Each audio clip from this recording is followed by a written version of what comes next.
ઘણા બધા લોકો એવા હોય પૈસો ભેગો કરે પણ સારું કપડું ન પહેરે. આપણે એમ કહીએ ને સારા કપડા પહેરતા, હવે આપણે થોડું કોઈને દેખાડવાનું છે તો આ હું કામ ભેગું કરો? તમે કમાવશો શું કામ? તમે તમારી જાતને ન શણગારી શકો તો કમાવું શું કામ જોઈએ?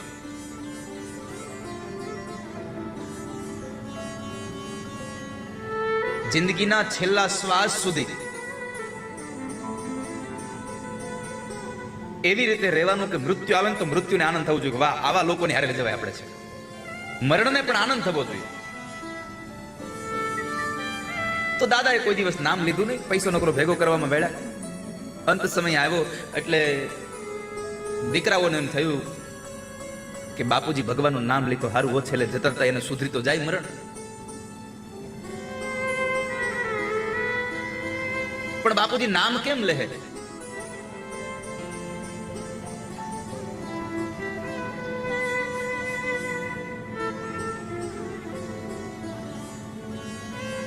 ભગવાન રામનો એક ફોટો લઈ આવ્યો અને એ દાદાની સામે બતાવી કીધું કે દાદા આ કોણ છે બાપુજી, આ ઓળખો? એ કે આ તો ઘરે ઘરે હોય જ બધી. નામ નો લીધું. તે નાના દીકરાએ કીધું કે હે મોટા ભાઈ કામ કરવું છે. હું આપણી બેનનો ઘરવાળાનું નામ રામજી છે. આપણી બેનના ઘરવાળાનું નામ રામજી છે. એને બોલાવીને એને પૂછે કે બાપુજી આ કોણ? અને કહે આ તો આપણા રામ આવ્યા. પેલા તો જમાઈને આપણે તો હજી જ કહેવાય, જમાઈને તમે જ કેમ બોલાવવું પડે?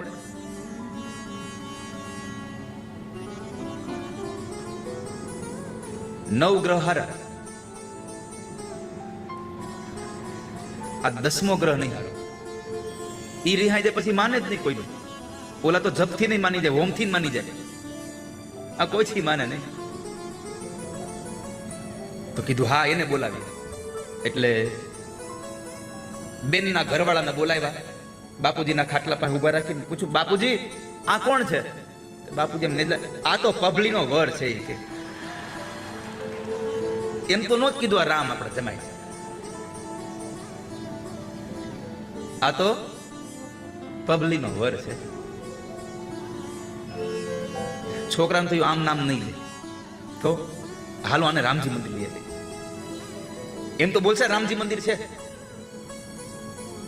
બાપાને ખાટલા હોતા ઉપાડ્યા, લઈ ગયા રામજી મંદિરે. પૂછ્યું બાપુજી આ શું છે? એ કે ગામ હોય ત્યાં ચોરો હોય જ. ગામ હોય ત્યાં ચોરો હોય જ. તો ચોરો જોઈને એમનું કીધું કે રામજી મંદિર છે.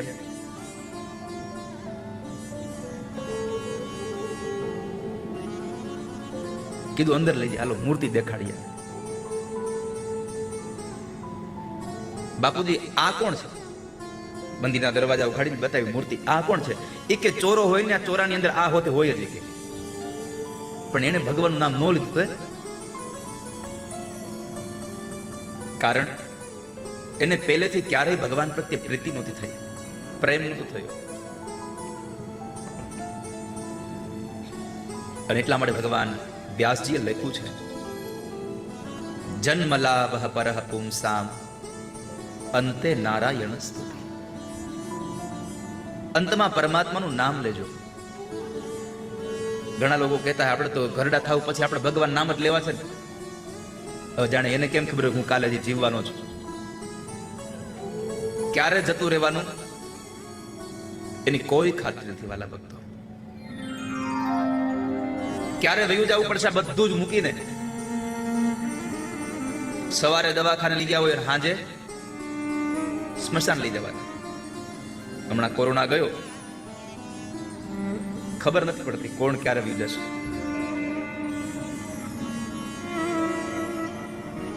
આ સંસારમાં વાલા ભક્તો મારી પ્રાર્થના છે આપ સૌને, જ્યારે તમને સારો વિચાર આવે એ કામ એ જ ક્ષણે કરવાની તૈયારી રાખજો. કારણ આ દુનિયામાં બધાય તમને સમય આપે છે, સમય કોઈને સમય નથી આપતો. તમારો સમય આવી ગયો એટલે સમય પછી સમય નહીં આપે. ક્યારે જતા રહેવાનું નક્કી નહીં. અને પછી આપણી ઈચ્છાઓ હોય અને એ ઈચ્છા અધૂરી રહી જાય, આપણા દીકરાઓ સંસ્કારી હોય ને કદાચ આપણી ઈચ્છા સંપન્ન કરે તો આપણા નસીબ, આપણું ભાગ્ય કહેવાય કે આપણા મર્યા પછી આપણા દીકરાઓ આપણી જ સંપત્તિને દાનમાં ક્યાંક દે તો સારું.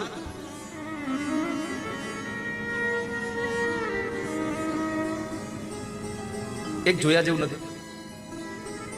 લોકો કમાઈ કમાઈને પૈસા ભેગા કરે અને પછી એની ઈચ્છા હોય કે હું મરી જાઉં ને તે મારો દીકરો દાનમાં દે.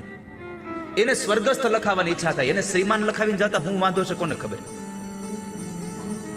આપણી જ સંપદા અને સ્વર્ગસ્થ લખાય એના કરતા તમારી હાથે શ્રીમાન લખાવીને જાવ વાલા ભક્તો. શું કામ એને? તો સારો વિચાર આવે એ તરત જ અમલમાં મૂકી દેવો, કારણ સમય કોઈને સમય આપતો નથી. ક્યારે ઘણી વખત આપણને થતું હોય 2-4 દિવસ જાય પછી હારા કામ કરવા છે, 2-4 દિવસ જાય એમાં હારે આપણે વ્યા જાય.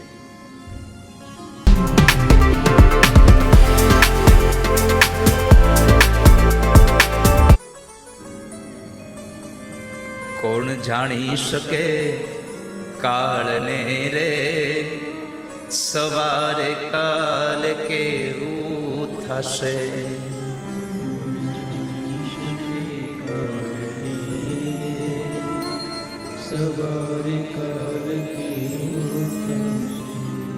કોણ જાણી શકે કાળને રે, સવારે કાલ કેવું થશે. જે સ્વરૂપ હોય તમને ઠાકોરજી દેખાય ત્યાં તમારું મસ્તક નમી જાય. ગમે તે સ્વરૂપે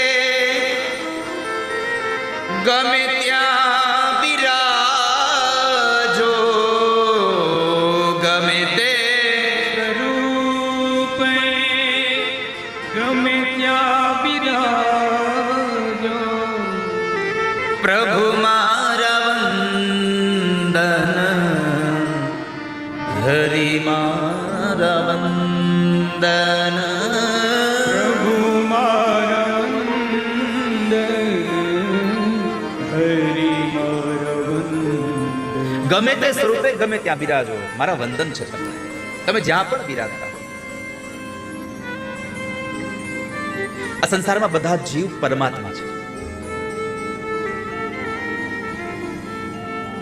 આ તો બધા ઘાટ અલગ અલગ થયા. એટલે સોનાનો એક નાનો એવો ટુકડો હોય અને સોનું કહેવાય, પણ એમાંથી ગળામાં પહેરવાનું ઘરેણું બનાવાય તો એ જ સોનામાંથી વળી પાછો એ હાર બની ગયો.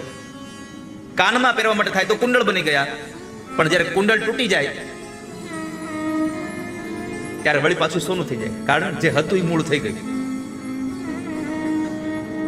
માટીનો ઘડો નિર્માણ થાય પછી આપણે નથી કહેતા માટી છે, આપણે ઘડો કહીએ છીએ, પણ ઘડો ફૂટી જાય એટલે વળી પાછું માટી થઈ ગયું. જ્યાંથી પ્રગટ થયું ત્યાં પાછું પહોંચી જાય છે. અન્વય વતિરેકાભ્યામ, જેમાં છે એમાં પાછું પહોંચી જાય છે. ઘડો છે એ પણ સત્ય છે, માટી છે એ પણ સત્ય છે, બે સત્ય છે. માટી હોય ત્યારે તમે એમ ન કહી શકો આ ઘડો છે, અને ઘડો હોય ત્યારે તમે એમ ન કહી શકો આ માટી છે. બે બંનેની જગ્યાએ સાચા છે.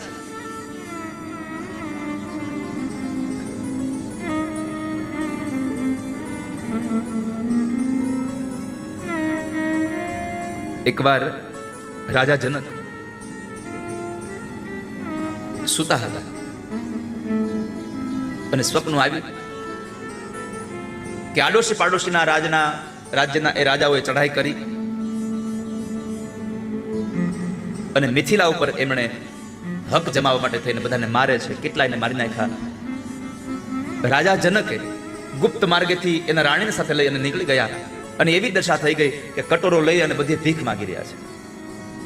એને બધા ભીખ આપે છે, એનું ભરણ પોષણ થઈ રહ્યું છે. એકદમ સાવ પાયમાલ થઈ ગયા. આવી ઘટના થઈ. અને એમ કરતા કરતા થોડો સમય વ્યતીત થયો અને નિંદર ઉડી.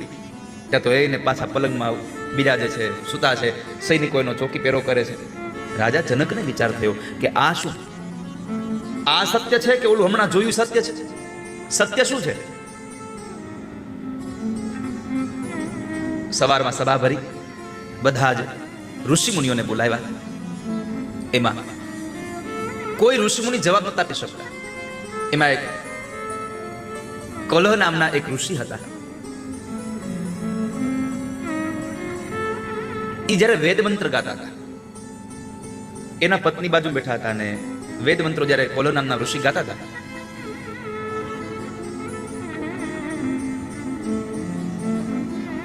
એ સમયે એક અવાજ આવ્યો, વેદના મંત્રો જૂઠા ન બોલો, વેદના મંત્રો જૂઠા ન બોલો. ઋષિવર જોવે છે કે અહીં કોઈ છે નહીં, આ મને કોણ કર્યું છે આવું? વળી પાછો ચાલુ કર્યો ગાવાના, એટલે વળી પાછા એમાં ક્યાંક અશુદ્ધિ રહી, એટલે વળી પાછો અવાજ આવ્યો, પુનઃ પુનઃ અશુદ્ધિ વાળું ન બોલો. પછી ખબર પડી કે આ તો મારા પત્નીના ઉદરમાંથી કોઈ બાળક બોલે છે. એમના પત્નીના ઉદરમાં બાળક હતું અને એટલું તેજસ્વી બાળક હતું. એમણે કહ્યું તમે આવા જૂઠા મંત્રો ન બોલો. પણ આ ઋષિને જરા અપમાન જેવું લાગ્યું એટલે એને શ્રાપ આપ્યો, જા હું તને શ્રાપ આપું છું, મારી વાતને તે વખોડી છે, મારું અપમાન કર્યું છે, હું તને શ્રાપ આપું છું કે તું કદરૂપો 8 જગ્યાએથી વાંકો થઈશ શરીરમાં. અને એ જે બાળક જન્મો એ અષ્ટવક્રા ઋષિ જન્મ્યા હતા. હવે અહીંયા એમના જ પિતાએ જનકને જવાબ ના આપ્યો એટલે એને કેદ કર્યા. આ વાતની ખબર બાળક રૂપમાં રહેલા એ અષ્ટાવક્ર ઋષિને ખબર પડી, એટલે પોતાના પિતાજીને છોડાવવાના ભાવથી જનક પાસે આવે છે. એટલે જનકના દરબારમાં આવ્યા એટલે સ્વાગત થયું, અને એની બાજુમાં જ્યારે સિંહાસન ઉપર એને ગાદીમાં બેસવા માટે કહ્યું, અને અષ્ટાવક્ર ઋષિ જ્યારે બેસવા ગયા ત્યારે એની પીઠમાં જે નીકળેલો ભાગ હતો એને લઈ અને જરા સરકીને નીચે પડ્યા, બેસી ન શક્યા. એટલે બધા જેટલા રાજાઓ જેટલા હતા લોકો એ બધા હસી પડ્યા. રાજાઓનું સભામાં બેઠેલા માણસોનું હસવાનું બંધ થયું. એટલે એ સમય પછી અષ્ટાવક્ર ઋષિ હસ્યા, ખૂબ ખડખડાટ હસી પડ્યા. એટલે જનક રાજાએ પૂછ્યું કે તમે પડ્યા એટલે આ રાજા બધા હસ્યા છે, પણ તમે શું કામ હસો છો?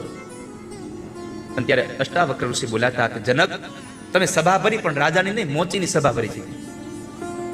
તમે મોચીની સભા ભરી છે. બધા લોકોને આશ્ચર્ય થયું, મોચીની કેમ સભા ભરી? અને ત્યારે અષ્ટાવક્ર ઋષિ બોલ્યા છે કે મોચીની સભા એટલા માટે કે આ બધાએ મારા શરીરને જોયું, મને ન જોયું. સમજાય છે? આ બધાએ મારા શરીરને જોયું, મને ન જોયું. જ્ઞાનની વાત થઈ એટલે જનક રાજાએ કહ્યું મારા પ્રશ્નનો જવાબ આપો, બોલો શું વાત છે? જનકે કહ્યું કે મેં રાત્રે સપનું જોયું, તો આ સત્ય કે ઓલું સત્ય? સત્ય શું? બેમાંથી સત્ય કયું છે? મેં જે નિંદ્રમાં જોયું એ સત્ય છે કે અત્યારે જે છે એ સત્ય છે? અષ્ટાવક્ર ઋષિએ કહ્યું એ પણ સત્ય છે, આ પણ સત્ય છે. અરે એમ નહીં, જવાબ આપો. તો કે છે એ પણ સત્ય ને આ પણ સત્ય. અરે મને સરખો જવાબ આપો. અષ્ટાવક્ર ઋષિએ કહ્યું સરખો જવાબ પણ દક્ષિણા દઈ પડે. મફતમાં નો આવે કઈ, દક્ષિણા દઈ પડે. અરે માગો, રાજ આપી દઉં. રાજ આપી દઈશ? આપી દે રાજ.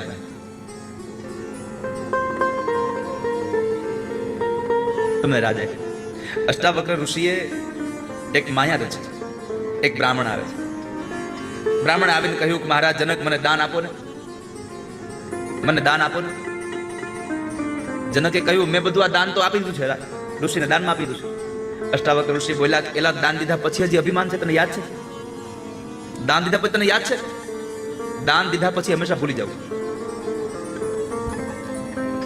જિંદગીમાં સુખી થવું હોય તો એક રસ્તો બતાવો. તમે જ્યારે દુઃખમાં હો અને સંસારનો કોઈ પણ માણસ તમને મદદ કરે, એ તમારા જિંદગીના છેલ્લા શ્વાસ સુધી કોઈ દી ભૂલવાનું નહીં, અને તમે કોઈની મદદ કરો એ કોઈ દી યાદ નહીં રાખવાનું.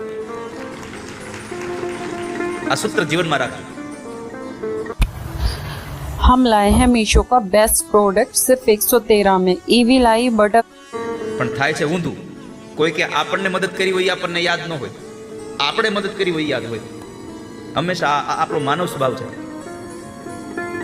અને સમય આવે ત્યારે આપણે જોઈને સંભાળીએ નહીં ને તો આપણી મદદ શું કામ? કાંઈક પણ એવું થાય કે જાણેથી આપણાથી એક દોરાવા આગળ ચડતો નીકળે એટલે આપણે કહીશું યાદ છે ને સમય, આપણે તરત જ ડંખ મારીએ. ને ગઈકાલે કહ્યું હતું કે સાપ કરડે હારું, માણા કરડે નહીં હારું. આખી જિંદગી એનો ડંખ ન જાય, એનું ઝેર ઉતરે જ નહીં. તો અષ્ટાવક્ર ઋષિએ કહ્યું કે તે દાન આપ્યું એને ભૂલી જવાનું હોય, અને તે દાન આપ્યું રાજુનું નહીં, સમર્પિત થઈ જાતું મને, તારું સર્વસ્વ મને આપી દે. બાપજી મેં મારું સર્વસ્વ તમને આપી દીધું છે. પછી અષ્ટાવક્ર ઋષિ પૂછ્યું તું કોણ છે? હું જનક છું. એલા સર્વસ્વ આપ્યા પછી તું હેનો રહ્યો? થોડી ઊંડાણ વાળી વાત છે, સમજાય બહુ ઓછી. તારું સર્વસ્વ આપી દીધા પછી પણ તો તે તો બધું મને આપી દીધું છે, તારું મન પણ મને આપી દીધું, તો હવે તું જનક નો રહ્યો, તું કશું જ નથી.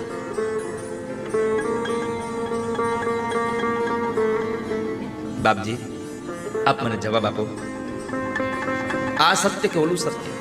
અને ત્યારે અષ્ટાવક્ર ઋષિ કહ્યું કે જ્યારે તું સપનામાં હતો ત્યારે તું ભિખારી થઈ ગયો, તારી દશા એકદમ સાવ નિર્દય થઈ ગઈ હતી, હે ને? હા, ત્યારે એ સત્ય હતું, કારણ ત્યારે તું આ નહોતો, ત્યારે એ જ હતું, એ સત્ય હતું. અને તું જ્યારે જાગી ગયો ત્યારે આ સત્ય થઈ ગયું, એ અસત્ય થઈ ગયું છે. અત્યારે તું આ છે. આ સંસારમાં બધું સત્ય છે, આ સંસારમાં બધું સત્ય છે. ઘડો પણ સત્ય છે, અને એ માટીનો છે પણ એ સત્ય છે, અને એ ઘડો પાછો માટીમાં જ પરિવર્તિત થવાનો એ પણ સત્ય છે.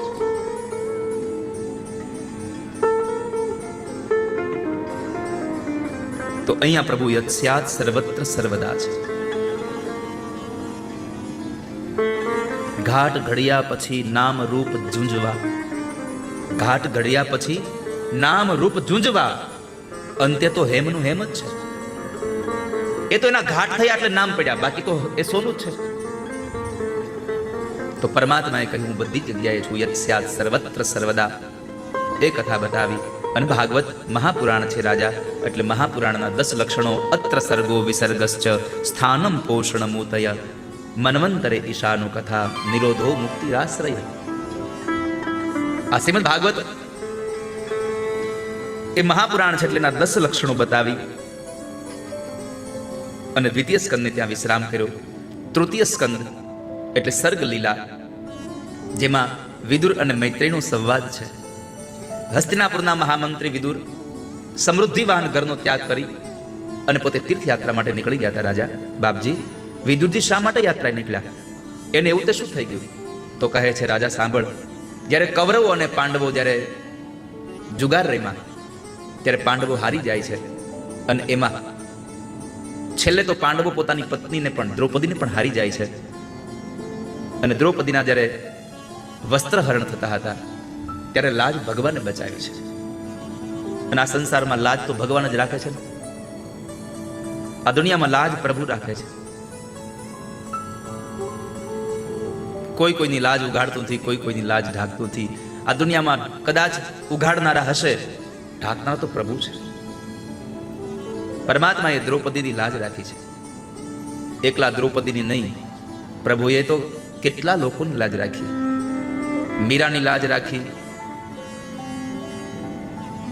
નરસૈયાની લાજ રાખી, મીરાની 1-2 વખત રાખી, તુકારામની 1-2 વખત રાખી હશે,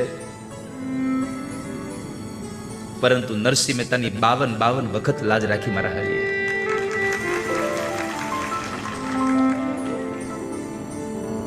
ઠાકોરજી 52 વખત કામ કર્યા છે, પણ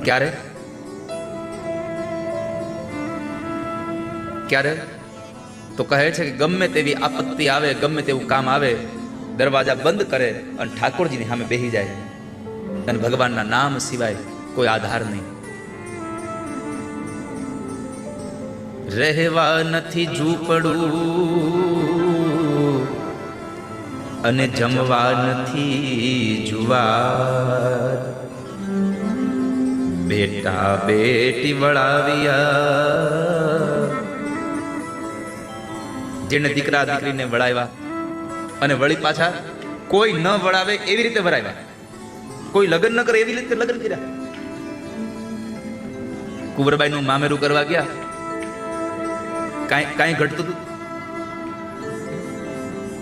અરે શામળિયાના સસરાએ ચિઠ્ઠી મોકલાવી હતી કે વેવાઈને જઈને કહેજો કે જાનમાં જો હાથી, ઘોડા આ બધું લાવવાની તૈયારી હોય ને, 1000 માણાની જાન લાવવી હોય ને તો જ જાન લઈને આવજો, બાકી જાન લઈને આવતા નહીં. શામળિયાના સસરાએ કેવડાવ્યું તું વેવાઈને. હવે આને નરસિંહ મહેતાને નાગરી નાયક પછી ઊંધી હાલે, અને આ દુનિયાનો નિયમ છે કે જે માણસ આગળ હાલે એના જ લોકો એનાથી પાછા આગળ હાલે. તમે આગળ જાવ એ તમને આપણા આજુબાજુવાળાને ગમે જ નહીં. અને 3 વ્યક્તિની નજર તો કોઈ દી નહીં બદલાય. તમે ગમે તેટલા આગળ વધી જાવ, 3 લોકોની નજર કોઈ દી નહીં બદલાય. એક તમારા પિતરાય ભાઈની નજર કોઈ દી નહીં બદલાય. તમે હારે મોટા થયા હોય અને તમે જ્યારે થોડાક તમારી આવડત, તમારું નસીબ, તમારા પુરુષાર્થને લઈ અને તમે જ્યારે થોડા પૈસાવાળા થઈ જાવ એટલે પિતરાય ભાઈ શું કહેતા હોય, હવે અમારી હારે ચડ્ડી પહેરીને રમતો તો. તમે ગમે તેટલા મોટા થઈ જાવ એની નજર ન બદલે કોઈ. એક પાડોશી એની નજર ન બદલે, રોજ જોઈ હવારે જાય ને સાંજે આવે બિચારા. અને એક પત્ની, અમદાવાદની કોઈ પત્નીની વાત નથી, અહીંથી બધું બહારનું છે. પત્ની એક જ વાત કે હું આવી પછી તમારે સારું થયું, નકર તો અમે બધા રામજી મંદિરે જ રહેતા હતા. મારા આવ્યા પછી તમે બે પાંદડે થયા, બે પાંદડે જ રહ્યા.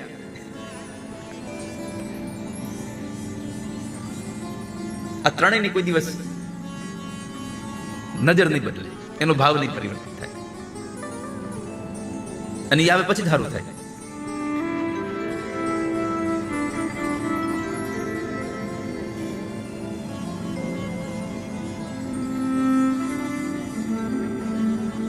શામળિયાના સસરાએ મોકલાવ્યું કે 1000 માણસની જાન લાવી હોય તો જ જાન લઈને આવજો, બાકી જાન લઈને આવતા નહીં હો.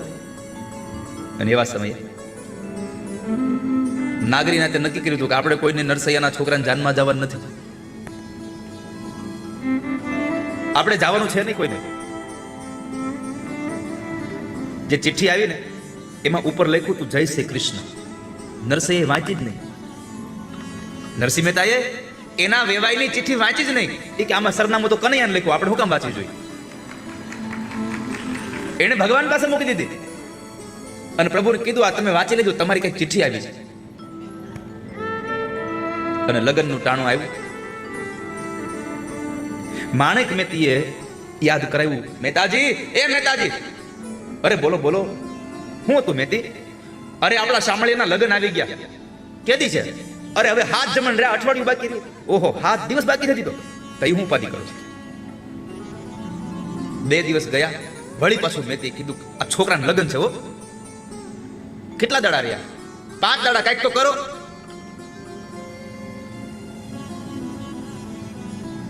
પત્નીએ વારે વારે કહેવાનું ચાલુ કર્યું એટલે નો છૂટકે કરવું પડે એમ હતું. ભગવાનનું ભજન કરવા બેસી ગયા નરસિંહ મહેતા. સદેહ ભગવાનના દરબારમાં ગયા સીધા. નરસિંહ મહેતા સદેહ ભગવાન પાસે પહોંચ્યા. ભગવાને પૂછ્યું, નરસૈયા અત્યારે કે? ન્યાજીને એક જ વાક્ય કીધું, તમારા શામળિયાના લગ્ન છે ને એટલે આવ્યો છું. તમારા શામળિયાના લગ્ન છે એટલે આવ્યો છું. ક્યારે છે? 5 જમણ આડા રહ્યા છે. ભગવાન કીધી આટલો બધો વેલો હું આવ્યો? હજી 5 દિવસની વાર છે અને આટલો બધો તો વેલો આવી ગયો. થઈ જાય, જાવ જાવ, બધું થઈ જશે. અને નરસિંહ મહેતા આવ્યા. નરસિંહ મહેતા આવીને વળી પાછા પોતાનું કામ ભગવાનનું ભજન કરતા હતા. એમાં બરાબર દરવાજો ખટખટાયો, કે ડેલી ખખડાયું. હાકળ. મહેતાજી, એ મહેતાજી.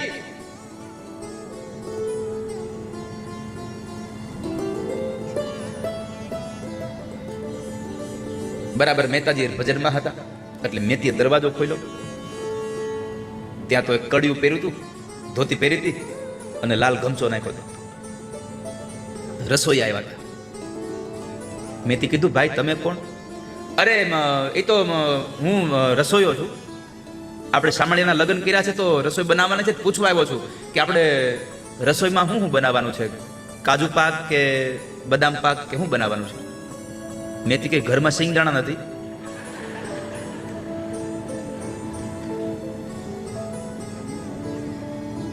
ઉભારો ઉભારો, મહેતાજીને બોલો. મહેતાજીને બોલાવ્યા. આવો, આ ભાઈ તમને આવ્યા. મહેતાજી ઓળખી ગયા કે ઓહો, આ તો ઉદ્ધવજી પોતે છે. ભગવાને ઉદ્ધવને રસોઈયા બનાવીને મોકલ્યા. આ તો ઉદ્ધવ પોતે છે. જ્યાં કઈક હજી આમ ભાવ પ્રગટ કરવા જાય, ઉદ્ધવે કીધું મૂંગા રહેજો ને કે બધું છતું થઈ જાય ને. કાંઈ બોલતા નહીં. મહેતાજી, આપણે કેવી ડીશ બનાવવાની છે? મહેતાજી કે તમને સારું લાગ્યું બનાવો. મનમાં કીધું આપણે ક્યાં પૈસા દેવા છે? તમને મજા આવે બનાવો. 100, 500, 1000, 1500, 2000.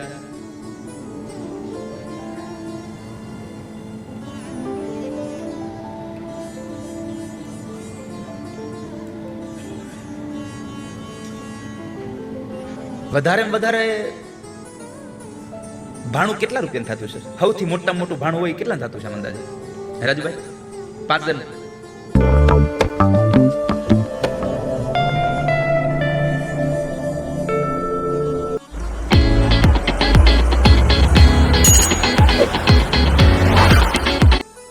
એનાથી વધે? હું વાત કરો? 5, 10, 15 લાખની થાળી થાય. હા, તમારે હા પાડી પડશે. બોલો, ખોટું તો બોલાય નહીં. આપણે કંઈક એવો વ્યવસાય કરતા હોય અને એ કામ આપણે સરકારમાંથી કરાવવાનું હોય, આપણે એટલો સંબંધ રાખીએ, સાહેબને ઘરે જમવા લઈ આવીએ, સાહેબ જમી રહે એટલે પછી આપણે પેલા નકર ખાલી એક પુષ્પગુચ્છથી ચાલુ કર્યું હોય, પછી પેંડાનું બોક્સ દઈને પછી આમ કરીને તેમ કરતા કરતા એટલો પરિવારનો સંબંધ થાય. ઘરે આવે અને ઘરે આવે પછી જમે, પછી સાહેબને કે સાહેબ એક આમાં સહી કરી દો ને. સાહેબ જમે 50 રૂપિયાની ખોળ પેન થાળી, એ 5 લાખનું ટેન્ડર પાસ કરાવી લે. 5 લાખમાં થાળી પડે.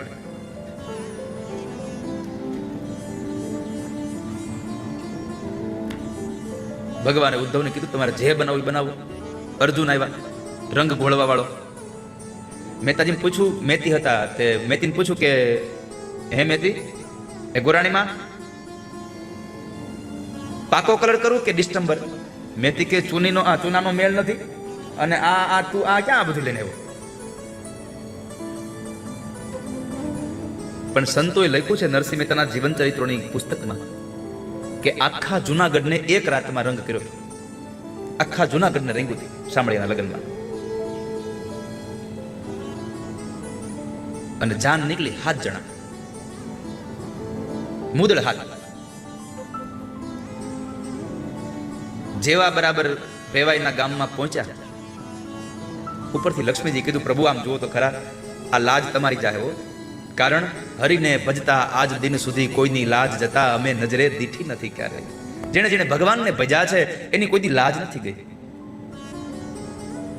કંઈક કરો, ભગવાન કે તો થાવ તૈયાર, હાલો. અને લક્ષ્મીજી સાથે તૈયાર થયા, સ્વર્ગની અપ્સરાઓ તૈયાર થયા. ભગવાને આખી જાન પોતાના લોકમાંથી ઉતારી. વેવાએ લખ્યું તું ઘોડા ગાડી લાવજો, બળદ ગાડી લાવજો, હાથી લાવજો. ભગવાને કીધું આમાં તો ઊંટ ગાડી ભૂલી ગયા છે, આપણે ઈ હોટ લઈ લો ભેગી. ભગવાને ઊંટ ગાડી હોતારી લીધી અને 1000 માણસનું કીધું. ભગવાન 1500 માણસ જાન લઈ ગયા. સૌથી ભગવાન આગળ હાલતા હતા. પીલા પીતાંબર પહેર્યા હતા, ઝરકસી જામા, માથામાં સુંદર મજાનો મુગટ, ગળામાં હોનાના ઘરેણા પહેર્યા હતા, મોજડી પહેરીને ભગવાન તો એને આમ હાલ્યા થયો. અમુક તો આમ જો આમ નાખ્યું, આમ હાલતા. ભગવાન આગળ હાલ્યા જાય, પાછળ પાછળ આખી જાન હાલી જાય. એમાં બરાબર ખબર પડી કે ઓહો જાન તો બહુ મોટી આવી છે, વેવાઈ આવી ગયા છે. તો એ સમયમાં ગામના પાદરમાં વેવાઈને ચાદર ઓઢાડવા જવાનો સમય એ રિવાજ હતો. એટલે શામળિયાના સસરા દોડતા દોડતા સાલ લઈને ગયા, ભગવાનને જોયા. કારણ કે ક્યારેય મળ્યા નહોતા, એટલે એમ કે આ વેવાય છે. જ્યાં સાલ ઓઢાડવા ગયા, ભગવાન કીધું ઉભા રહો, હું તમારો વેવાય નથી હો, હું તો જાનમાં આવ્યો, તમારા વેવાય તો વાછડાઈ લાવે છે. તો શામળિયાના સસરાને થયું કે મારા વેવાયના સંબંધી આવા છે, મારા વેવાય કેવા હશે? મારા વેવાયના સંબંધી આવા હારા હારા કપડા પહેરીને આવ્યા, મારા વેવાય કેવા હશે? જ્યાં જોવા જાય ત્યાં ધોતીમાં કરતા લઈને. શ્રી રાધે ગોવિંદ ભજ મન શ્રી રાધે રાધે.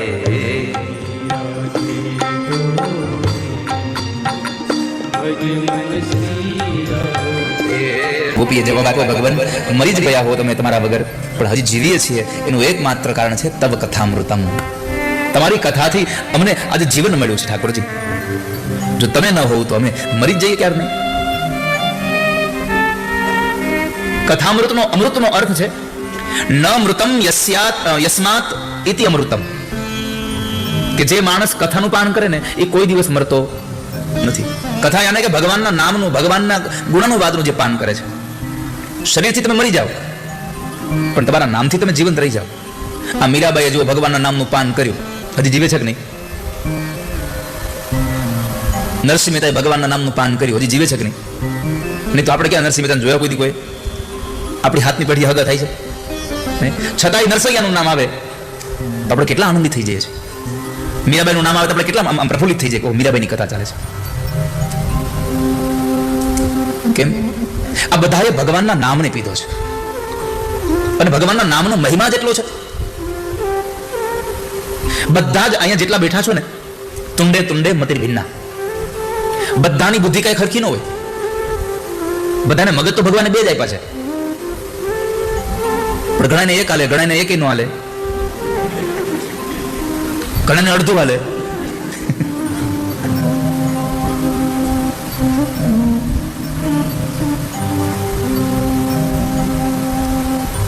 બધાને ભગવાનના નામનો મહિમા અલગ અલગ છે. એકવાર એક માણસ એક મહાત્માજી પાસે ગયો. ભગવાન નામનો મહિમા કેટલો છે.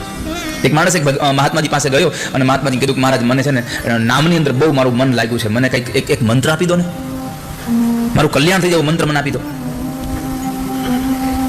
એટલે મહારાજે કીધું કે જો હું તને અમોઘમાં અમોઘ મંત્ર તને આપું છું, તારે કોઈને કહેવાનું નથી.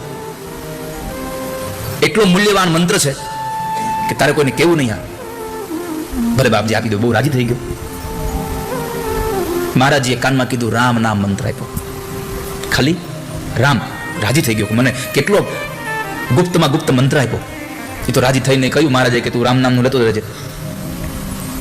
એ નામ લઈને નીકળ્યો. ગંગાજીના કિનારે ગયો તો હજારો માણસો રામ રામ રામ કરતા હતા.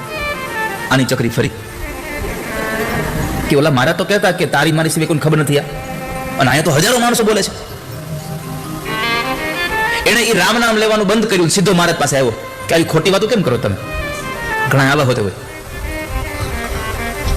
જાણે નહીં, કારવે નહીં, અને કૂદી પડે. તો એને કહ્યું તમે આવી ખોટી વાત કેમ કરો છો?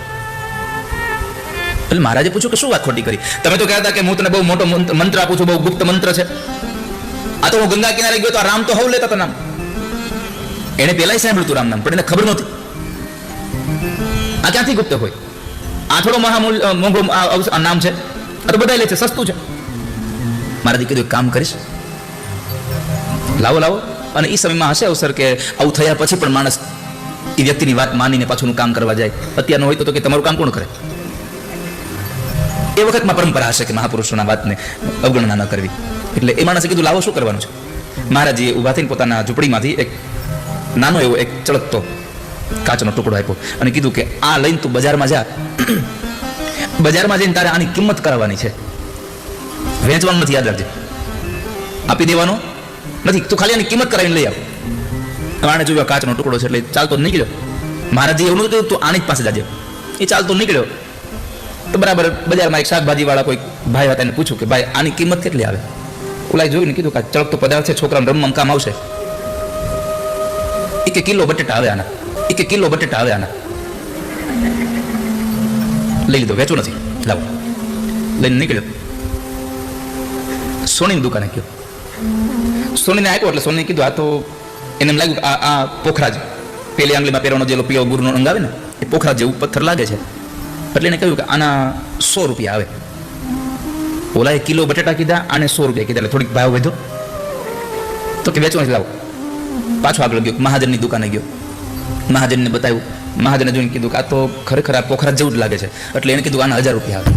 હવે 100 માંથી 1000 થયા એટલે આની જિજ્ઞાસા વધી કે આ છે હું. તો એક ઝવેરીની દુકાને ગયો. ઝવેરીને પૂછ્યું કે ભાઈ આની કિંમત કેટલી આવે? ઝવેરીએ જોઈને કીધું આ તો સાચો હીરો છે, આના ભાઈ 1 લાખ રૂપિયા આવે. આના 1 લાખ રૂપિયા? લાવો, વેચો નથી. ફરી પાછો ગયો અને ગામના શહેરમાં સૌથી મોટો જે ઝવેરી હતો એના દુકાને ગયો. એને જઈને બતાવ્યો. કીધું ભાઈ શેઠ આના કેટલા પૈસા આવે? શેઠે જોઈને કીધું કે ભાઈ આપણા આખા નગરના જેટલા પણ મકાન, જેટલી સંપત્તિ બધું જ આને દઈ દઈએ ને તો આની કિંમત થાય એવી નથી, કારણ કે આ હીરો જેવો છે, આ અમૂલ્ય છે, આની કોઈ કિંમત ચૂકવે એવું છે જ નહીં. આની આ માણસને થઈ ગયું હવે જો કોઈ આની કિંમત ચૂકવી એવું છે જ નહીં, હવે તો બીજે શું કામ જવું જોઈએ? પાછો લઈને પાછો મહાત્માજી પાસે આવ્યો. મહાત્માજીને કીધું લ્યો આ તો અમૂલ્ય છે, આની કોઈ કિંમત જ ન ચૂકવી કેમ? તો કે હવે મને મારો જવાબ લ્યો. મહારાજે કીધું તારો જવાબ તો તને આમ જ મળી ગયો, પ્રેક્ટિકલી થઈ ગયું. કેમ?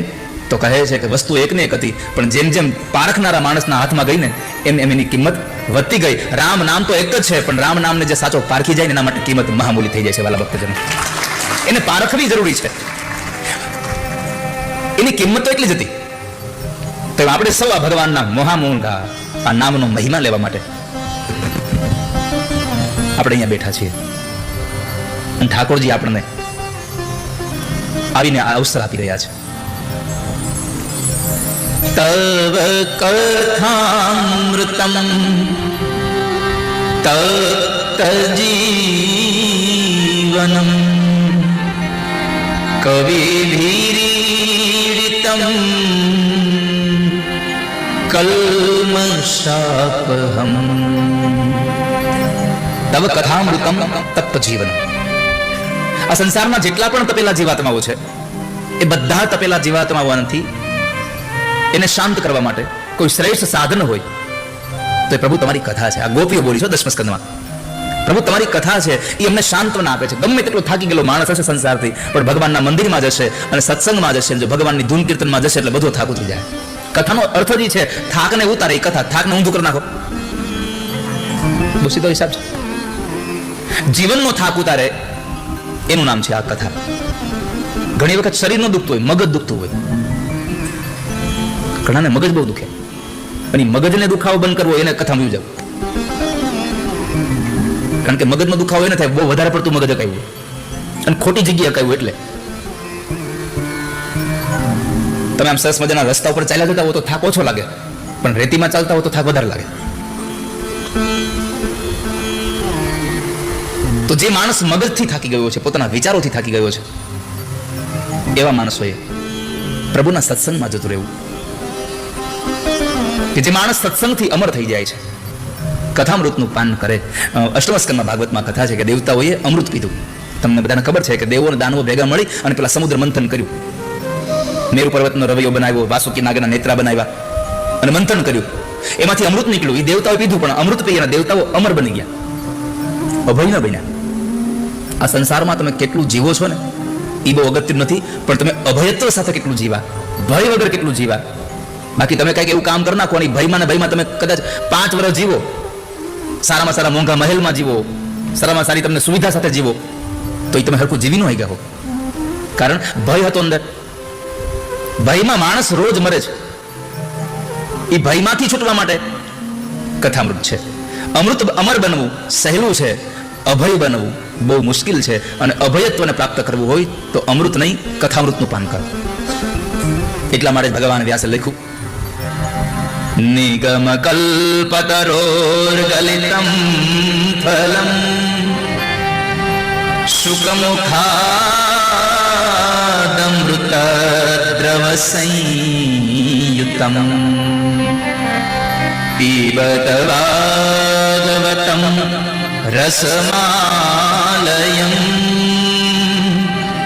મુહુરહો રસિકા ભુવિ ભાવુકા. જે માણસને અમર અભયત્વ પ્રાપ્ત કરવું છે એ માણસ ભગવાનની કથાનું પાન કરે. પીબત ભાગવતમ રસમાલયમ. હવે આપણને થાય ભગવાનની કથા ક્યાં સુધી પીવાની? તો ભગવાન વ્યાસે એમાં લખી નાખ્યું આલય સુધી, રસમાલય. હવે આલય શબ્દનો અર્થ છે મરણ સુધી, મૃત્યુ સુધી. શ્વાસ નીકળી ન જાય ત્યાં સુધી પ્રભુની કથા સાંભળો. શ્વાસ નીકળી ન જાય ત્યાં સુધી ભગવાનનું નામ લીધા કરો, પ્રભુને યાદ કરો. सांसों की माला में सिमरू में सीताराम. सांसों की माला में सिमरू में सीताराम. ભગવાને કહ્યું ત્યાં સુધી નામ લેવાનું. પીબત ભાગવતમ રસમાલયમ. ભગવાન વ્યાસે કહ્યું કે તમારા અંત સમય સુધી ભગવાનનું નામ લ્યો. અને સ્વયં પરમાત્મા કૃષ્ણ ગીતાજીમાં બોલ્યા, અંતકાલે ચ મામેવ સ્મરણ મુક્ત્વા કલેવરમ. ભગવાન ગીતાજીમાં બોલ્યા છે કે અંતકાળે મારું નામ લેશે એને ક્યારેય પણ મૃત્યુનો ભય અને મૃત્યુનું તમને પીડા નહીં આવે. હવે જો અંતકાલે ચ મામેવ, અંતકાળનો અર્થ તમે શું કરશો? પથારીમાં પડી ગયા હો, ડોક્ટર ના પાડી દીધી હોય, ઘરના લોકો ખાલી સેવા જ કરતા હોય, માગો ત્યારે પાણી આપતા હોય, આ અંતકાળ છે? ના. અંતકાળનો અર્થ છે જે શ્વાસ અંદર જાય છે એમાં પણ પ્રભુને ભજો, જે શ્વાસ બહાર નીકળે છે એમાં પણ પ્રભુને ભજો. કેમ કે અંદર ગયેલો શ્વાસ તમે બહાર કાઢી શકશો કે નહીં એ પણ આપણને ખબર નથી, અને બહાર નીકળી ગયેલા શ્વાસ પછી નવો શ્વાસ તમે તમારા શરીરમાં ભરી શકશો કે નહીં એની આપણને ખબર નથી. એટલા માટે જે શ્વાસ ક્રિયા ચાલી રહી છે એમાં બધી જ શ્વાસોશ્વાસમાં પ્રભુને યાદ કરો. એટલે કહ્યું સાસો કી માલા મેં ગાવ ગાવ. અમથા હિન્દી ગીતના ફિલ્મ તો બહુ હારે કરે. સાસો કી માલા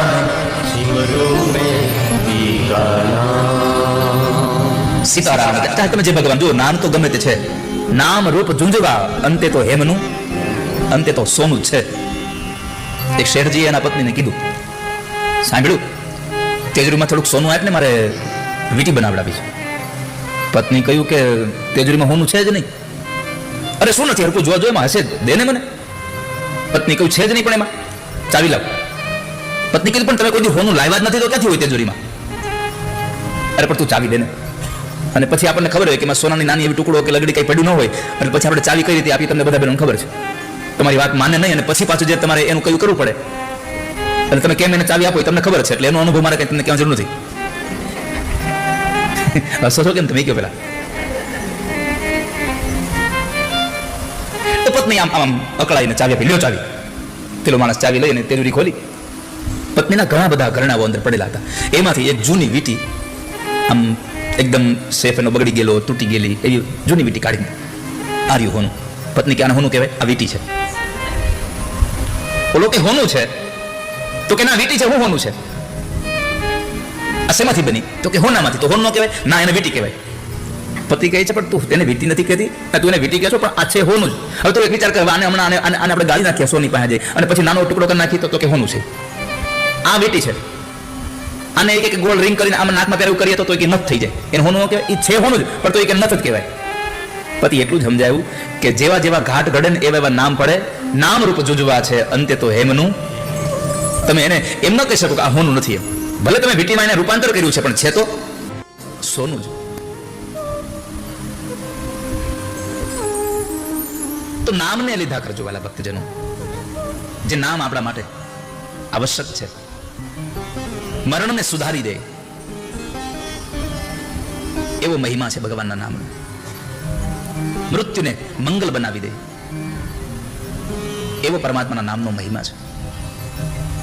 7 દિવસ પરીક્ષિતે કથા સાંભળી, અને 7મે દિવસે તક્ષક ડંખ દે એના પેલા તો પ્રાણ નીકળી ગયો. ભગવાનના ધામમાં સ્વાગત થયું. જેને બ્રાહ્મણનું અપમાન કર્યું હતું એનું ભગવાનના ધામમાં સ્વાગત થયું. કેમ? પ્રભુની કથા સાંભળી. નમે ભક્ત પ્રણશ્યતિ. ભગવાન ગીતાજીમાં બોલ્યા છે, આ સંસારમાં મને મારા દીકરાઓ, મારી પત્નીઓ, મારા સગા સંબંધીઓ, આ બધા કરતા વધારે કોઈ મને વાલો હોય તો મારો ભક્ત મને વધારે વાલો છે. ઉદ્ધવ, હું મારા ભક્તોને આધીન છું. અહમ ભક્ત પરાધીન. ભગવાન બાબાજીના 9મા સ્કંદમાં બોલ્યા છે, અહમ ભક્ત પરાધીન. હું સ્વતંત્ર નથી. અને પરમાત્માના ભક્તો ભગવાનને પોતાના કરીને રાખે છે. એનું કારણ એક જ છે, પોતે ભગવાનનું ભજન કરે છે, ઈશ્વરને બાંધી રાખે છે. અને તમને કદાચ મારી વાતમાં તમને ભરોસો ન હોય તો જાઓ જુનાગઢ નરસિંહ મહેતાને પૂછો. મારું ન માનો તો તમે નરસૈયાને પૂછો. મારું ન માનો તો તમે નરસૈયાને પૂછો. કરતાલમાં કેવા બાંધી લીધા. કેવા કરતાલથી બાંધ્યા? કરતાલો વગાડે ઘરમાં બેસીને, અને બીજી બાજુ કરતાલ વગાડે વૈષ્ણવજનની હાટડીએ, અને એક બાજુ આખી જુનાગઢની નાગરી નાતને સોનાની થાળી વાટકામાં જમાડે ઠાકોરજી. કેમ? મહિમા શેનો હતો? નામનો મહિમા હતો. નામથી ભગવાન આપણા કાર્યો કરી રહ્યા છે. યાદ રાખજો વાલા ભક્તજનો. નરસૈયાએ નામ લીધું, પિતાજીનું શ્રાદ્ધ થયું. નરસૈયાએ ભગવાનનું નામ સ્મરણ કર્યું, દીકરીનું મામેરું પુરાયું, શામળિયાના લગ્ન કર્યા. કેમ? નામથી જ થયું બધું. તો પ્રભુના નામથી તમે આ સંસારમાંથી છૂટી જશો, અભયત્વને પ્રાપ્ત કરી જશો. મૃત્યુ નહીં આવે તમારું, મરણ નહીં થાય. હવે તમને પ્રશ્ન થાય, મરણ એટલે શું? આમાંથી શ્વાસ નીકળી જાય મરણ છે? ઘણા જીવતા મરી ગયા હોય છે, ઘણા જીવતા હોય છતાં મરતા હોય છે. જે માણસને પોતાના જીવનમાં પોતાના કર્તવ્યનું ભાન નથી રહેતું, એ માણસ આ સંસારમાં શ્વાસ લેતો હોય તો એ મરેલો છે. જેને પોતાના કર્મનું જ ભાન નથી, મારું કર્તવ્ય શું છે એની ખબર નથી, એ જીવવા છતાં મરેલો છે. આપણે તો પથારીમાં પડ્યો હોય અને જરા આમ આમ બોલી ન શકતો હોય તો આપણે કંઈક હજી જીવે છે. ખાલી શ્વાસોશ્વાસની ક્રિયા થાય જીવે છે. એ શ્વાસોશ્વાસની ક્રિયા તો ધમણ તો પેલા લોહારની કોઢમાં ચાલે છે. ખાલી શ્વાસ ચાલે એ પર્યાપ્ત નથી. આપણું કર્તવ્ય સતત ચાલે એ પર્યાપ્ત છે. કર્તવ્યથી માણસ જીવતો રહેવો હોવો જોઈએ. જે માણસને કર્તવ્યનું ભાન નથી અને જીવનમાં જે પ્રમાદ કરે છે, આળસ કરે છે, એ પણ એક મરણ છે. આળસ એટલે જરૂરિયાત કરતા વધારે આરામ કરવો, એ આળસ છે. એ મૃત્યુ છે. તો હવે આ તો કેટલું લોકો મરતા છે. અમુક અમુક આખો દી હુતા જ રે, કઈ કામ ન હોય તો. તમે આ શું કર્યું બધે હુતા રહ્યા ને?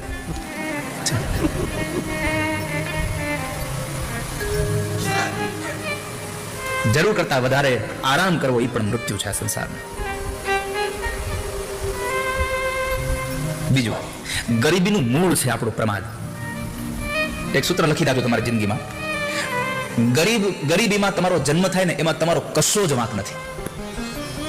ગરીબીમાં તમારો જન્મ થાય એમાં તમારો કશો જ દોષ નથી, પણ ગરીબીમાં તમારું મરણ થાય એમાં તમારા સિવાય બીજું કોઈ દોષી નથી. સમજાય છે? હલો, સમજાય છે મારી વાત? તમે ગરીબ ઘરમાં જન્મો ને એ તમારો દોષ નથી, પણ તમે મોટા થયા પછી પણ ગરીબમાં જો મરો તો તમારા સિવાય કોઈ દોષ નથી એમાં કોઈને, કારણ કે તમે કંઈ કર્યું જ નહીં. પ્રમાદમાં પડ્યા રહ્યા આપણે. ગરીબીનું મૂળ પણ આપણું પ્રમાદ, આપણી આળસ છે. ચાણક્ય ઋષિ કહે છે કે આળસુ માણસને આ સંસારનું ભૌતિક સુખ નથી મળતું અને મૃત્યુ પછી સદગતિ નથી મળતી. શું કામ એને? તો કે મર્યા પહેલા અહીંયા જે ઈચ્છાઓ હતી પૂરી થઈ નહીં. ઈચ્છાઓ પૂરી ન થાય એટલે સદગતિ મળે નહીં. અને સદગતિ ત્યારે મળે, ઈચ્છાઓ પૂરી થાય. ઈચ્છાઓ પૂરી ત્યારે થાય જ્યારે તમે ભૌતિક સુખ મેળવ્યું હોય. તો સંપત્તિ ન મેળવી હોય, કશું મેળવ્યું જ ન હોય, તો શું તમને સુખ મળવાનું હતું? જે માણસ પોતાના ધર્મની અંદર પોતાના કર્તવ્યમાં પ્રવૃત્ત નથી એ માણસની જિંદગીમાં ક્યારેય મોક્ષ ગતિ પ્રાપ્ત ન થાય. મોક્ષનો અર્થ એવો ન સમજતા કે મર્યા પછી મોક્ષ મળે. આપણને જો કથામાં તમે સાંભળ્યું છે ભાગવત કથા પિતૃના મોક્ષાર્થે હોય? કેટલા લોકો સાંભળ્યું છે? આ તો જો કરો એને ખબર હોય કે પિતૃના મોક્ષાર્થે ભાગવત કથા હોય. સાંભળ્યું છે ને તમે? તો હવે તમે એવું વિચારો કે જે માણસ મરી ગયા છે એના મોક્ષ માટે તમે ભાગવતની કથા કરો અને એ મરી ગયેલો માણસ મોક્ષ પદને પામી જાય તો તમે તો જીવતા કથામાં બેઠા છો. તમને કેમ મોક્ષ ન મળે સંસારમાં? જો મરેલાની પાછળ કથા કરવામાં આવે જેને મોક્ષ મળતો હોય તો તમે જીવતા બેઠા છો કથામાં. અને તમને હું તો પ્રાર્થના કરું છું કે આવી જીવતા છો ને ત્યાં જ કથા સાંભળીને મોક્ષ મેળવવાનું ચાલુ કરી દો. મર્યા પછી કઈ નક્કી નહીં છોકરા કથા કરે ન કરે, કાંઈ ખબર નથી. મર્યા પછીની કાંઈ ખબર નથી છોકરાઓ આપણી પાછળ પિંડદાન કરશે કે નહીં. હવે તો એટલો બધો આધુનિક યુગ આવી ગયો છે, આપણા છોકરાઓ એમાં બધું માનતા બંધ થઈ ગયા છે. પેલા 12 દિવસ સુધી આપણે શોક પાડતા, 12મા દિવસે વિધિ કરતા, આજે હવે 3જા દિવસે 5મા દિવસે વિધિ કરીને પૂરું કરી નાખે છે. તો વિચારવા જેવું છે કે 12મા દિવસેથી 5મા દિવસે આવ્યું છે તો કદાચ 5, 10, 15, 20, 25 વર્ષ પછી આ વિધિ બંધ થઈ જાય અને 25 વર્ષ પછી આપણે મરશું, છોકરા વિધિ નહીં કરે તો ક્યાં જાવ મોક્ષ મેળવવા? રાજુભાઈ, છોકરાઓ વિધિ નહીં કરે તો ક્યાં જશું? છોકરાઓ વિધિ કરે કે ન કરે એની અપેક્ષા છોડી દો. તમારી જાતે તમે વિધિ વિધાન કરીને પછી જાઓ. દીકરાઓ પિંડદાન ન કરે તો કાંઈ નહીં, તમે તમારી જાતે પિંડદાન કરો. હવે તમે જાતે પિંડદાન એટલે કાંઈ લોટના પિંડ કરીને મૂકવાની વાત નથી. આ શરીર તમારું પિંડ છે. આ પિંડને ઠાકોરજીની સેવામાં સમર્પિત કરી દો, એના ચરણારવિંદમાં સમર્પિત કરી દો. પછી તમારા દીકરાઓ તમારી પાછળ સદગતિનું એક શ્રાદ્ધ કરે ન કરે અપેક્ષાઓ જ નહીં રહે. તમે પોતાની જાતે પિંડદાન કરીને જાઓ, પ્રભુને ગમે એવા કામ કરીને જાઓ. અને જો ભગવાનને ભજશો ને તો તમને મૃત્યુના ભય નહીં રહે કોઈ દિવસ. કાલ વ્યાલ મુખગ્રાસ ત્રાસ નિર્ણાશ હેતવે. પદ્મપુરાણ અંતર્ગત ભગવાન ભાગવતજીનું મહાત્મ્ય કહે છે કાલ વ્યાલ મુખગ્રાસ. આ કથાઓ શેમાંથી છોડાવે? મૃત્યુમાંથી? ના, મૃત્યુના ભયમાંથી છોડાવે. કારણ કે મરવું તો પડે જ. કૃષ્ણ ભગવાન ગીતાજીમાં બોલ્યા છે જાત સહિત મૃત્યુ. આ સંસારમાં જે જન્મે છે એ મરે છે, એ પાક્કું છે. મરવાનું તો છે જ, આજ નહીં તો કાલે, કાલ નહીં તો પછીના દિવસે.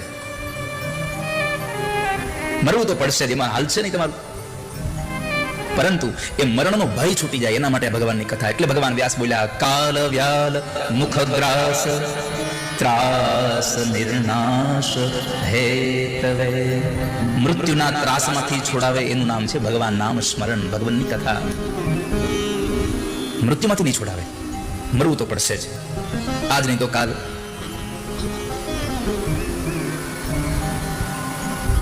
કોના છોરું ને કોના વાછરું, કોના માને બાપ, અંતેરે જાવું જીવને એકલો, માટે હેતે હરિનો રસ પીજે. પ્રભુનો રસ પીજો તમે તો મોક્ષ ગતિ મળે. એના માટેની આપણી યાત્રા છે. એટલા માટે આપણે સૌ કથામાં બેઠા છીએ. કેમ કરીને આપણો સ્વભાવ બદલે, આપણો સ્વભાવ સુધરે, એના માટેની આપણી આ યાત્રા છે. તો જેને ધર્મના માર્ગમાં પ્રવૃત્ત નથી થયો એ માણસ ક્યારેય ભૌતિક સુખને કે મર્યા પછી પણ પરલોકનું સુખ પામી નથી શકતો. માટે જિંદગીમાં આળસ ન કરવી.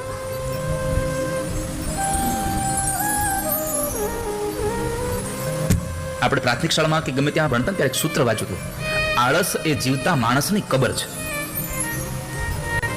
માટે આળસ ન કરશો, પ્રમાદ ન કરશો. એક ગુરુને ચેલો બે રૂમ ઓરડામાં સૂતા હતા, આમ ઝૂંપડી હતી, બંને જણા સૂતા હતા. તો ગુરુએ કીધું કે ચેલા, હા ગુરુદેવ, બેટા સુઈ જવું છે, આ દીવો ઠાર નહીં કરે, અંજવાળું પડે છે ને ઊંઘ નથી આવતી. તે ચેલો કે ગુરુદેવ માથે ઉઠીને સુઈ જવી, કે માથે ઉઠી ગયો કે એટલે અંજવાળું નહીં આવે. ગુરુજીને થયું આને ક્યાં મેં કામ ચીંધું. વળી ગુરુદેવ કીધું કે બેટા મને એવું લાગે છે કે બહાર વરસાદ આવતો, જરા જોતો વરસાદ આવે છે. ત્યાં બરાબર બહારથી એક મીંદડી અંદર આવી. એટલે ચેલો બોલ્યો કે આ મીંદડીને અડી જો, એ બહારથી આવી છે, જો ભીની હશે તો વરસાદ હશે, નહીં હોય તો નહીં હોય. આ મીંદડીને અડી જો, એ બહારથી આવી છે, જો ભીની હશે તો વરસાદ હશે, નહીં હોય તો નહીં હોય. ગુરુને થયું આને તો હદ કરી નાખ્યું. હવે છેલ્લું કામ છે, તો એક કામ કર, આ દરવાજો બંધ કરી દે. તો ચેલો કે બે કામ મેં કર્યા, એક તમે કરી લ્યો. ભાઈ આટલી લોકોમાં આળસ કરી ગઈ છે. આળસ અને પ્રમાદ ન કરવા જોઈએ. સ્વકાર્યમય કુર્વીત પૂર્વાહે ચાપરાહિનકમ નહિ પ્રતિક્ષતે મૃત્યુઃ કૃત્રમસ્ય નવા કૃતમ. પોતાના કાર્યમાં ક્યારેય પણ પ્રમાદ ન કરશો. અંતતો ગત્વા, અંતિમ સમય સુધી સતત મંડ્યા રહો, સતત પ્રભુનું નામ લીધા કરો. ભાગવતજીમાં માં યશોદાજી જ્યારે તમે જુઓ દધિમંથન કરવા બેસે, તમે બધા કથા સાંભળી છે કે કનૈયા માટે માખણ ઉતારવું હતું, એટલે માં પોતે બેઠા. તો શું થયું? માં દધિમંથન કરતા કરતા યાની યાની હગીતાની તદબાલ ચરિતાની ચ દધિ નિર્મંથને કાલે સ્મરંતિ ગાન્ય ગાયત. માં યશોદા દધિમંથન કરતા કરતા ભગવાનના બાલચરિતમાં ગીતો ગાતા હતા. કેમ? તમારી ભાષામાં કહું, કરતા જઈએ ઘરના કામ. એ મનમાં નથી બોલવાનું. હું જ્યાં ઉભો રહી મને ખબર છે તમને જેટલું આવડે છે ત્યાં જ ઉભો રહી જઈશ. હું ભાગુજીના એક શ્લોકમાં ઉભો નહીં રહી જાઉં, જોજો તમે. કારણ કે મને ખબર છે કે તમને ખ્યાલ નથી, એટલે મારે તમારા પર ન છોડાય. આપણે એટલો જ ભરોસો કરાય જેટલું સામેવાળામાં આપણને દેખાતું હોય. ફરીથી એક વાર, કરતા જઈએ ઘરના કામ, કરતા જઈએ ઘરના કામ, લેતા જઈએ રામ નામ. પરમાત્માનું નામ લેશો ને તો અમરત્વ અભયત્વને પામી જશો. તમને નિર્ભય બનવું હોય તો પ્રભુના નામ નહીં લો.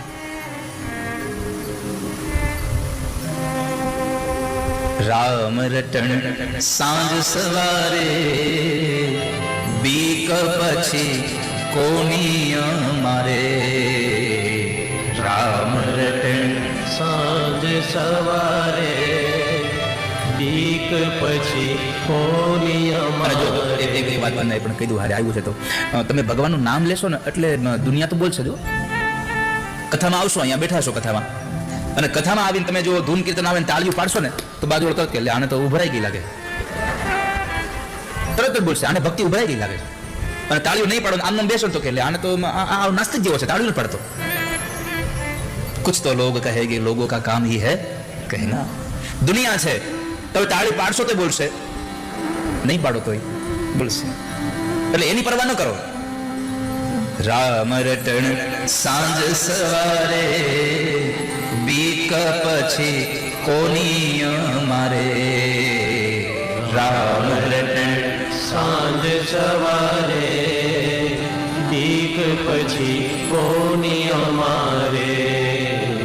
દુનિયા તો રંગી વાલા હાવે બોલે, દુનિયા તો રંગી વાલા આવે દુનિયા છે, બોલ્યા જ કરશે. ગમે તેમ કરશો, કંઈક કરશો ને તોય દુનિયા બોલશે, નહીં કરો તોય બોલશે.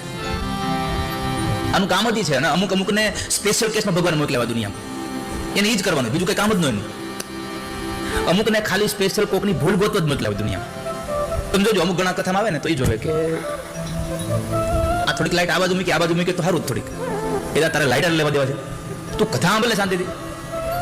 પણ ઘણાને આ ભૂલ હાટું જ મોકલ્યા હોય. અને સારું છે કે લોકો આપણી ભૂલ શોધવા માટે રહે છે ને, એટલે આપણી ભૂલો ઓછી થાય છે. હું હંમેશા કહેતો રહ્યો છું કે જ્યારે વિરોધીઓ વધે ને ત્યારે સમજવું કે ઠાકોરજી કૃપા કરી સીસીટીવી કેમેરા મૂક્યા, ભૂલ ઓછી થાય. Look around, echoes of the same. Every face, હું હંમેશા કહેતો રહ્યો છું કે જ્યારે વિરોધીઓ વધે ને ત્યારે સમજવું કે ઠાકોરજી કૃપા કરી સીસીટીવી કેમેરા મૂક્યા, ભૂલ ઓછી થાય. દુનિયા દો રંગી વાલા ફાવે બોલે, દુનિયા રંગી વાલા પાવે બોલે, તારી નાવડીને હાથ કિનારે. આમ અંદર જાય તો લાગે ને કે હવે શું થાય, આપણે કિનારે કિનારે જ રહેવું. નાવડીને હાથ કિનારે, બીક પછી કોની અમારે. નાવડીને હાથો કિનારે, બીક પછી કોની અમારે. રામ રટણ સાંજ સવારે, બીક પછી કોની અમારે.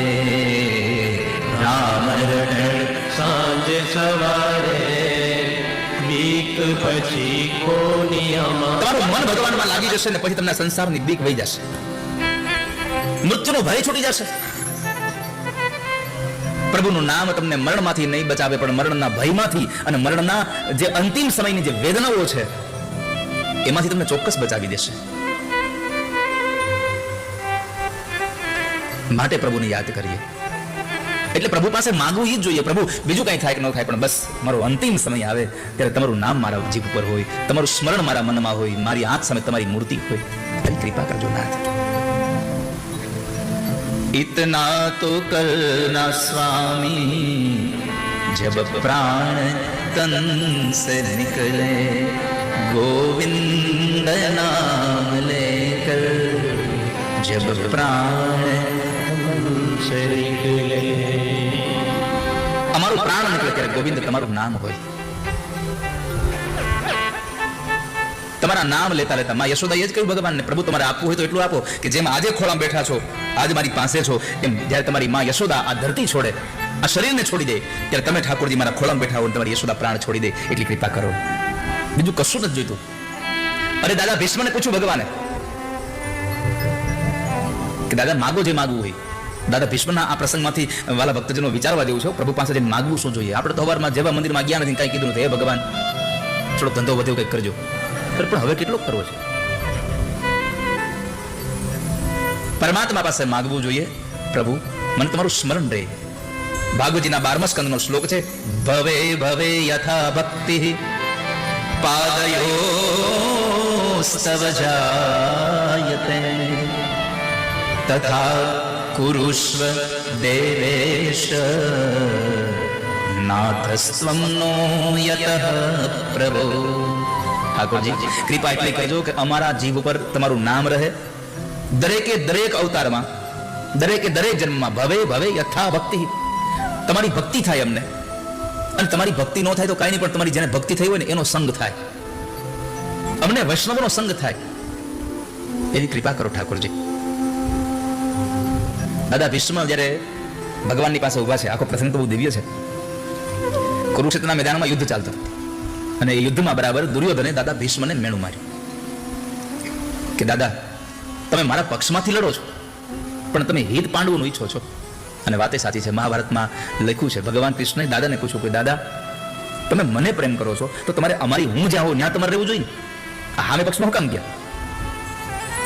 અને જો દાદા ભીષ્મ પાંડવોની ભેગા હોત તો કદાચ દાદા ભીષ્મ આજે પૂજાતા હોત, કારણ કે બળ ઓછું નહોતું, પણ બળ વપરાયું ઊંધી દિશામાં. તમારામાં કેટલી તાકાત છે અને તમે કેટલી તાકાતથી લડો છો ને એ અગત્ય નથી, તમે તાકાત કેવી જગ્યાએ ઉપયોગ કરો છો એ બહુ અગત્યનું છે. તમે કેટલું ચાલો છો એ મહત્વ નથી, કઈ દિશામાં ચાલો છો એ અગત્યનું છે. એક દાદા મુંબઈ ગયા ને, રેલવે બરાબર બોરીવલી નેશનલ પાર્ક ઉતર્યા, રિક્ષાવાળાને કીધું કે મને આ સોસાયટીમાં જવું છે. છોકરાઓ અગાઉ કીધેલું બાપા રાતે તમને અજાણા જાણશે, ગામડેથી આવેલા જોહે, એટલે અહીંના રિક્ષાવાળા ડબલ ભાવ કહે, અડધું કરી નાખજો. ભલે. બાપાએ પૂછ્યું કે મારે આ સોસાયટીમાં જવું છે, મૂકી જાઓ. ભલે કીધું બેસી જાઓ. કેટલા પૈસા લેવો? ઓલાએ કીધું 250 રૂપિયા. બાપા કે તું મને પહેલી વાર હમે છો? અહીંયા જ રહું છું. ઘણા એવા હોય, સમજી ગયા? રહેતા ન હોય પણ અહીંયા રહેતા હોય. ઘણા એવા હોય, સમજી ગયા? રહેતા ન હોય પણ અહીંયા રહેતા હોય. તો ઓલાએ કીધું કે 250 રૂપિયા થશે. કયો તો મૂકી જાવ, નકર જવા દો તમે. બાપાએ કીધું કાંઈ તો હાલી દો, હમણાં અહીંયા રોજ વાડી હાલીને જાય છે, હમણાં હાલીને દો જાય. હવે એક તો બાબા બરાબર ચોમાસાની ઋતુમાં આવેલા એટલે ત્યાં બરાબર ઓલી મકાઈ થયેલી તો એ આખું ભરી લાવ્યા. શેરમાં દૂધ ને છાશ મળે ને એટલે એ લાવ્યા, કે બરણી ઘી લાવ્યા, પોતાનો થેલો. આ 4-5 વસ્તુ આમ તમે જુઓ તો ચારે બાજુ ઓલું ખીતી ટીંગાડ્યું બધું લખીને દાદાથી હાલતા 1-1.5 કિલોમીટર હાલી ગયા. દાદા થાકી ગયા કે હવે નહીં હલાય આ બધું લઈને, હવે રિક્ષા કરી લેવી છે. ભલે 100 રૂપિયા તો 100 રૂપિયા, 150 દઈ દેવા છે. ત્યાં બરાબર એક રિક્ષા આવતી જોઈ એટલે આને દાદા હાથ છોકરી ઉભા રહો. રિક્ષા ઉભી રાખી તો ઓલો તો 250 વાળો પાછો ભટકાણો એ નહીં. દાદા કીધું ભાઈ તને 250 આપી દો, તું મને ઘરે મૂકી જા, હવે મારાથી હલાય એમ તો થાકી ગયો. ઓલો કે 250 નહીં, હવે તો 500 થાય. પેલા હું 3 કિલોમીટરમાંથી 1.5 કિલોમીટર હાલી ગયો છું, હવે તો અડધું બાકી રહ્યું છે, હવે તો પાછા 250 ના બદલે 500 કહેશો તો કે તમે હાલી ગયા છો પણ ઊંધું હાલ્યા છો, હવે 4.5 કિલોમીટર થયું. તમે કઈ દિશામાં હાલો છો ને મહત્વનું છે, મારે આવા છે કેવું છે. દાદા ભીષ્મ જો પાંડવોના પક્ષમાં રહ્યા હોત તો આજે આખી દુનિયાની પૂજા કરતું હોત. કર્ણ જો પાંડવોના પક્ષમાં હોત તો આજે આખી દુનિયા પૂજા કરતું હોત. પણ દાદા ભીષ્મ અને કર્ણ બે દુર્યોધનના પક્ષમાં રહ્યા એટલે આ દુનિયા અવગણના કરે છે. તમે દુર્યોધન ભેગા રહ્યા, તમે કોની સાથે રહો છો ને એનાથી તમારી કિંમત વધે છે. પિત્તળ હંમેશા તમે એકલું વેચવા જાઓ તો એના બહુ પૈસા ન હોય, પણ એનું પિત્તળ જો સોના સાથે ભળી જાય તો સોનાના ભાવે વેચાઈ જાય. તમે કોની સાથે રહો છો એમાં તમારી આબરૂ વધે છે, તમારી કિંમત વધે છે. તો દુર્યોધનને મેણું માર્યું કે દાદા તમે હિત પાંડવોનું ઈચ્છો છો, મારું નહીં. દાદાએ કહ્યું એવું કશું જ નથી, પણ હતું ખરેખર એવું જ. મહાભારતમાં દાદા ભીષ્મ બોલ્યા છે કે જ્યારે જ્યારે આમાં બાણ ચડાવ્યું ભગવાને કીધું કે તો પછી ત્યાંથી શું કામ બાણ માર્યા? તો કે પ્રભુ તમે લાવે છે, પણ મેં જેટલા બાણ પાંડવો પર માર્યા ને એ એક બાણમાં બોલ્યો છું જયોસ્તુ પાંડવા નામ, જયોસ્તુ પાંડવા નામ, જયોસ્તુ પાંડવા નામ. પાંડવોનો જય થાય એવા મેં તીર માર્યા છે. પણ દુર્યોધનને આવું લાગ્યું એટલે મેણ માર્યું એટલે દાદાએ કહ્યું કે કામ કર, તને મારા ઉપર જો ભરોસો ન આવતો તારા પત્ની ભાનુમતીને તો આજે સાંજના સમયે હું જ્યારે ભગવાનની પૂજા કરવા બેસું રાત્રે ત્યારે તું એને મોકલજે, હું એને અખંડ સૌભાગ્યવતીના આશીર્વાદ આપીશ અને પછી કાલ તારા પક્ષમાંથી લડીશ તો તને ભરોસો આવશે. દુર્યોધને કીધું હા મને આવે. બરાબર રાતનો સમય થયો, દાદા બરાબર ધ્યાનમાં બેઠા. એક સ્ત્રી આવે છે. સ્ત્રી આવીને દાદા પાસે બેઠાને ખોળો પાથર્યો એટલે દાદાને હતું કે મેં દુર્યોધનને કહ્યું છે કે મોકલજે, તો ભાનુમતી હશે એટલે કાંઈ જાણ્યા કરો તો સીધું જ કહી દઉં અખંડ સૌભાગ્યવતી ભવ. જેવા અખંડ સૌભાગ્યવતી ભવના આશીર્વાદ મળ્યા એટલે દ્રૌપદી તરત બોલ્યા કે હવે અર્જુનની સામે કાલે કોઈ પણ આવે દાદા મને અર્જુનના પ્રાણનો હવે પણ મને જરાય ચિંતા નથી, કેમ મારા બાપના આશીર્વાદ મારા માથા ઉપર છે. હવે દ્રૌપદીનો અવાજ સાંભળ્યો દાદાની આંખ ખુલી ગઈ. દ્રૌપદી તું? હા. પણ દાદા સમજી ગયા હતા કે અહીંયા આવી નહીં, આને કોઈક લાવ્યું છે. અહીંયા ભાનુમતી અહીંયા પહોંચે એની પેલા ભગવાન કૃષ્ણ દ્વારપાળ બની અને દ્રૌપદીને લઈ અને ભગવાન પાસે દાદા ભીષ્મ પાસે આવ્યા છે. એક હાથમાં લાકડી પકડી, એક હાથમાં ફાનસ પકડ્યું, માથામાં પન્નું વીટ્યું, કાળી કામળી ઓઢી અને ભગવાન નોકર બનીને દ્રૌપદીજીને લઈને આવ્યા છે. પણ એ સમયે દાદાએ પૂછ્યું કે તું અહીંયા આવી કોની હારે? તો કે મારા દ્વારપાળ હારે. તારો દ્વારપાળ ક્યાં છે? બહાર ઉભો છે. ચાલ જરાક આપણે જોઈએ. દ્રૌપદીજીને સાથે લઈને દાદા ભીષ્મ બહાર દરવાજે આવે છે. ભગવાન આમ ઉભા છે. જેવા દાદા નજીક આવ્યા ભગવાન આમ નીચે જોઈ ગયા, ઓળખી ન જાય. આ દુનિયામાં બધાને આ બીમારી છે. આખી દુનિયાને આ બે વસ્તુ છે. એક પેલી બીમારી એ છે કે મને બધા ઓળખે, આવી જિજ્ઞાસા છે, અને અંદરથી ડર છે ઓળખી ન જાય. થોડુંક લેસન છે, ઘરે જઈને કરી લેજો. આખી દુનિયા ઓળખે એની જિજ્ઞાસાઓ પણ છે અને ભીતરમાં એક ડર છે કે મને ઓળખી ન જાય. તો ભગવાન જરા નીચે જોઈ ગયા. દાદાએ આમ જરાક આમ અંજવાળામાં જોયું, આછું આછું કે આને કંઈક જોયું એવું લાગે છે. ભગવાનનું જરાક આમ મોઢું આમ દાઢીથી ઊંચું કર્યું અને આ હાથ ફાનસ વાળો ભગવાન આમ મોઢામાં લઈ ગયા અને માથામાં થોડું પન્નું ખેંચી લીધું, ફાળ્યું. ભગવાનની જુલ્ફો આમ મોઢા ઉપર વિખરાઈ ગઈ. ભગવાનને જોઈ અને દાદા બોલ્યા, પ્રભુ તમે? હા દાદા, મારી પૂજાનું આ ફળ આપ્યું તમે મને? ભગવાને કીધું, દાદા આ ફળ તમારી પૂજાનું નથી, ધર્મને બચાવવા માટે મારે જે કરવું પડતું હતું મેં કર્યું છે, પણ તમારી પૂજાથી બહુ રાજી થયો છું. તમારે જે માગવું તો માગી લો. તો તમે જ લોકો જવાબ મને આપો. કાલ સવારે આજે દુર્યોધને મેણું માર્યું છે ને કાલ સવારે યુદ્ધમાં જવાનું છે અને ભગવાન આગલી રાત્રે પૂછે છે કે તમારે શું જોઈએ છે, માગી લો. શું માગે? આપણે હવે શું માગીએ? આપણે તો એક જ વસ્તુ માગ્યું હોય કે અમે લોટરીની ટિકિટ લીધી છે, કાલ ડ્રો છે, ધ્યાન રાખજો તમે. આપણી માંગણી આવી જોઈએ હંમેશા. આપણી માંગણી આવી જોઈએ હંમેશા. પરંતુ દાદા ભીષ્મને જ્યારે કહ્યું માગો તમારે શું જોઈએ છે, ત્યારે ભગવાન પાસે દાદા ભીષ્મ માગે છે. સદેવ દેવો ભગવાન પ્રતિક્ષતામ કલેવરમ યાવદિદમ હીનોમ્યહમ પ્રસન્નહારુણલોચનો લસન મુખાંબુજો ધ્યાન પથશ્ચતુર્ભુજમ. દાદાએ કહ્યું પ્રભુ આપવું હોય તો કૃપા કરો. શું? રોકાઈ જાઓ. ભગવાન પાસે શું માંગવું જોઈએ એની કથા છે. રોકાઈ જાઓ. ક્યાં સુધી? તો કહે છે કે જ્યાં સુધી મારું મૃત્યુ ન આવે ત્યાં સુધી. એટલે તો કહે છે કે મારું મરણ હોય ને ત્યારે તમારી સામે ઉભા રહેજો, અને એ પણ આમ સામાન્ય રીતે નહીં હો, ચતુર્ભુજમ, 4 હાથવાળા થઈ અને ઉભા રહેજો. અને રોકાવું પડે છે મારા તમે કીધું ને માંગ્યું છે અને રોકાવું પડે છે તો ઉતરી ગયેલા મોઢે નહીં, પ્રસન્ન થઈને, પ્રસન્નહારા, પ્રસન્ન થઈને મારી સામે ઉભા રહેજો અને મને દર્શન આપો, અને તમને જોતા જોતા હું આ શરીર છોડી દઉં એવી કૃપા કરજો ભગવાન મારા ઉપર. મારો અંત સમય જ્યારે આવે પ્રભુ તમે રહેજો આ નૈનો નિશાને પ્રભુ. મારો અંત સમય ગાયે પ્રભુ તમે રહેજો, આ નયનોની સામે પ્રભુ.